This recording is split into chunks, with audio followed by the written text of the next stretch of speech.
અહીંયાથી જીવન કેમ જીવવું એની ખબર પડવા માંડી. મારા બાપુજી દરજી કામ કરે, મને કે કપડું ફાટી જાય આપણી સિલાઈ ના ફાટવી જોઈએ, ત્યાંથી જીવન કેમ જીવવું એની શરૂઆત થઈ.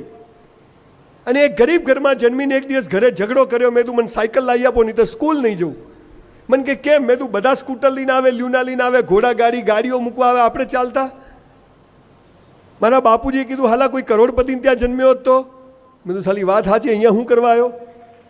હાલા મુકેશભાઈ અંબાણી ત્યાં જન્મ્યા હોત તો.